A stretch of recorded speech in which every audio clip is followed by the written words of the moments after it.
दोस्तों नमस्कार, स्वागत है आप सभी का इस चैनल पे। दोस्तों, देश भर के लाखों सरकारी कर्मचारियों और पेंशन भोगियों के 8वें वेतन आयोग को लेकर ये वीडियो काफी इंपॉर्टेंट होने वाली है। साथ ही साथ जुलाई 2025 से महंगाई भत्ता कितना बढ़ने वाला है उस खबर को भी कवर किया जाएगा। तो दोस्तों, 8वें वेतन आयोग में फिटमेंट फैक्टर कितना होगा, फिटमेंट फैक्टर बढ़ने से आपकी सैलरी और पेंशन में कितनी बढ़ोतरी होने वाली है, पूरी खबर आपको दी जाने वाली है। तो आपसे छोटी सी रिक्वेस्ट करूंगा कि आप इस वीडियो को पूरा देखिए। और आगे बढ़ने से पहले आपसे एक छोटी सी गुजारिश है कि अगर चैनल पे पहली बार आए हो तो चैनल को फ्री में सब्सक्राइब जरूर कर लीजिए, वीडियो को लाइक कीजिए और इस वीडियो को सभी दोस्तों के साथ शेयर जरूर कीजिए। तो चलिए दोस्तों, वीडियो को स्टार्ट कर देते हैं, खबरों का सिलसिला शुरू करते हैं। सबसे पहले दोस्तों बात करेंगे 8वें वेतन आयोग को लेकर। जी हाँ दोस्तों, जैसे कि आपको पता होगा कि जनवरी 2025 में 8वें वेतन आयोग का जो अनाउंसमेंट सरकार की तरफ से कर दिया गया था। अब तक कुल 6 महीने बीत चुके हैं, लेकिन अभी तक कमेटी का गठन नहीं किया गया है। जी हाँ दोस्तों, कमेटी का गठन अभी तक नहीं हुआ है, कुल 6 महीने बीत चुका है। ऐसे में दोस्तों, अगर जब तक कमेटी का गठन नहीं हो पाता है तब तक जो है कमेटी अपनी रिपोर्ट सरकार को पेश नहीं करेगी, और सरकार जब तक रिपोर्ट पेश नहीं हो पाएगी तो सरकार उसको इंप्लीमेंट कैसे करेगी। तो ऐसे में दोस्तों, सरकार को तुरंत प्रभाव से कमेटी का गठन करना चाहिए, इसमें डिले नहीं करना चाहिए। अभी मीडिया में खबर आई थी कि 8वें वेतन आयोग की कमेटी को लेकर जो चेयरमैन है, उपाध्यक्ष है, अध्यक्ष हैं, जो सदस्य हैं, उनकी नियुक्तियां की जा रही है। लेकिन दोस्तों, कब तक नियुक्तियां की जाएगी, कितना टाइम लगेगा नियुक्ति करने में, सरकार को कायदे से अब तक कमेटी का गठन कर देना चाहिए था, क्योंकि कमेटी भी कम से कम 1 से 2 साल लेगी, तभी जाके अपनी रिपोर्ट पेश करेगी। अभी आपको एग्जांपल के थ्रू आपको बताऊं कि एनपीएस में जो सुधार को लेकर यूपीएस की जो कमेटी बनाई गई थी उसने कम से कम 1.5 साल लिया, तो 8वें वेतन आयोग में तो और भी ज्यादा जो है समय लग सकता है। तो ऐसे में सरकार को कायदे से तुरंत प्रभाव से कमेटी का गठन करना चाहिए और कमेटी अपनी रिपोर्ट पेश करने में डिले नहीं करना चाहिए, तभी जाकर आपको सही समय पर 8वें वेतन आयोग का लाभ मिल पाएगा। बहरहाल 8वें वेतन आयोग का फायदा जब भी मिलेगा तब मिलेगा, लेकिन जो इसका फायदा है 1 जनवरी 2026 से ही लागू माना जाएगा, यानी कि 1 जनवरी 2026 से आपको एरियर दिया जाएगा, क्योंकि दोस्तों 1 जनवरी 2026 से 8वां वेतन आयोग इंप्लीमेंट हो जाना है। 7वें वेतन आयोग का कार्यकाल 31 दिसंबर 2025 को खत्म हो रहा है। अब तो हो गया दोस्तों 8वें वेतन आयोग को लेकर कि कब इंप्लीमेंट होगा। ऐसे में दोस्तों, आपकी जानकारी के लिए बता दूं कि 8वें वेतन आयोग में फिटमेंट फैक्टर क्या होगा, ये सभी कर्मचारी और पेंशन भोगी जानना चाहते हैं। ऐसे में आपकी जानकारी के लिए बता दूं कि 8वें जो फिटमेंट फैक्टर होता है वो काफी इंपॉर्टेंट होता है। फिटमेंट फैक्टर एक गुणांक होता है जिसके द्वारा कर्मचारियों और पेंशन भोगी की सैलरी और पेंशन तय की जाती है। अब तक जो फिटमेंट फैक्टर आप देखेंगे कि जो 6वां वेतन आयोग था उसमें 1.86 फिटमेंट फैक्टर लिया गया था और 7वें वेतन आयोग में 2.57 का फिटमेंट फैक्टर लिया गया था। तो ऐसे में दोस्तों, बहुत सारे जो कर्मचारी और पेंशन भोगी कह रहे हैं कि 8वें वेतन आयोग में फिटमेंट फैक्टर बढ़ेगा। जी हाँ दोस्तों, कह रहे हैं कि बढ़ेगा, क्योंकि 6वें वेतन आयोग और 7वें वेतन आयोग में बढ़ा था। 6वें वेतन आयोग में 1.86 था, तो 7वें वेतन आयोग में 2.57 हुआ।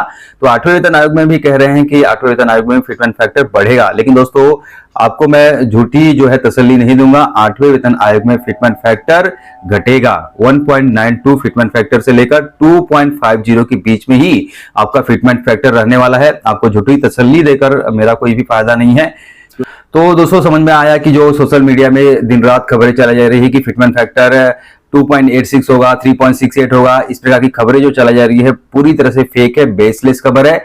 फिटमेंट फैक्टर आपका 1.92 से लेकर 2.50 के बीच में ही रहेगा। क्योंकि अब दोस्तों, मैं दावे के साथ क्यों बोल रहा हूं कि 8वें वेतन आयोग में आपका जो फिटमेंट फैक्टर होगा वो 1.92 से लेकर 2.50 के बीच होगा, तो मैं यहाँ पे आपको तर्क दे रहा हूं, तो अब लॉजिक दे रहा हूं कि आप इसके अनुसार समझ सकते हैं। आपको बता दूं कि 7वें वेतन आयोग में आपकी बेसिक कम थी, तो वो जो फिटमेंट फैक्टर बढ़ाया गया उसके हिसाब से आपकी बेसिक फिर बढ़ गई। लेकिन 8वें वेतन आयोग में ऑलरेडी आपकी बेसिक बहुत ज्यादा है, तो ऐसे में जो फिटमेंट फैक्टर है वो कम ही रहेगा। सरकार एक बैलेंस बना के चलती है। बैलेंस जो आपकी सैलरी है, पेंशन है, उसमें 15 से 20% की उम्मीद है बढ़ने की, उससे ज्यादा बढ़ोतरी की संभावना नहीं है। ऐसे में दोस्तों 15 से 20% ही सरकार देना चाहती है बढ़ोतरी का फायदा। तो ऐसे में आपका जो फिटनेस फैक्टर होगा वो 1.92 से लेकर 2.50 के बीच में ही रहेगा, उससे ज्यादा नहीं होगा।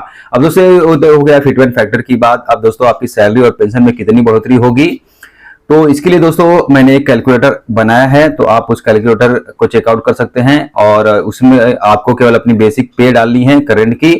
एक्चुअली जो 31 दिसंबर 2025 की जो आपकी बेसिक पे रहेगी वो डालिए और उसके बाद उसमें फिटमेंट फैक्टर चुनिए 1.92 या फिर 2.08 या फिर उसमें जो ऑप्शन दिखाई दे रहा है उसको सेलेक्ट कर सकते हैं और उसके हिसाब से आपकी सैलरी की गणना कर सकते हैं कि आपकी सैलरी में कितनी बढ़ोतरी देखने को मिलेगी। तो आपको समझ में आया दोस्तों कि आपकी सैलरी कितनी बढ़ेगी, फिटमेंट फैक्टर क्या होगा और 8वां वेतन आयोग कब लागू होगा। अब दोस्तों बात कर लेते हैं कि जुलाई 2025 से जो डीए है वो कितना % बढ़ेगा। तो आपकी जानकारी के लिए बता दूं कि आपका महंगाई भत्ता एआईसीपीएन के आंकड़ों के अनुसार बढ़ता है। एआईसीपीएन जैसे जैसे इंक्रीज होता है वैसे वैसे आपका जो महंगाई भत्ता है वो बढ़ता है। तो इस बार दोस्तों अभी तक आंकड़ों के अनुसार जो महंगाई भत्ता है लास्ट टाइम 2% की बढ़ोतरी हुई थी और 53% से बढ़कर 55% महंगाई भत्ता जा पहुंचा था। अब ऐसे में दोस्तों जो जुलाई 2025 से महंगाई भत्ता बढ़ेगा उसमें भी केवल 2 से 3% की बढ़ोतरी होगी, क्योंकि एआईसीपीएन के जो आंकड़े हैं उसी तरफ इशारा कर रहे हैं। अगर 2% की बढ़ोतरी होती है तो आपका महंगाई भत्ता 55% से बढ़कर 57% होगा। अगर 3% की बढ़ोतरी होती है तो आपका महंगाई भत्ता 55% से लेकर 58% होगा। तो 2 से 3% की बढ़ोतरी होगी, उससे ज्यादा बढ़ोतरी की संभावना बिल्कुल भी नहीं है, उससे ज्यादा बढ़ोतरी नहीं होगी, क्योंकि एआईसीपीएन के आंकड़े केवल 2 से 3% की बढ़ोतरी दिखा रहे हैं। तो दोस्तों इस वीडियो के माध्यम से आपने जाना कि 8वें वेतन आयोग में फिटमेंट फैक्टर क्या होगा, आपकी सैलरी और पेंशन कितनी बढ़ेगी और जो है जुलाई 2025 से डीए कितना होगा। 8वें वेतन आयोग का जो कैलकुलेटर ऐप है, जो लिंक है मैं आपको डिस्क्रिप्शन में प्रोवाइड कर दूंगा। आप वहां पे जाके क्लिक करके अपनी बेसिक सैलरी डाल के चेकआउट कर सकते हैं कि सैलरी कितनी बढ़ेगी और कितनी आपकी पेंशन में इजाफा देखने को मिलेगा। तो आई होप दोस्तों ये जानकारी आपको पसंद आई होगी, तो इस वीडियो को लाइक कीजिए, शेयर कीजिए और चैनल को सब्सक्राइब जरूर कर लीजिए।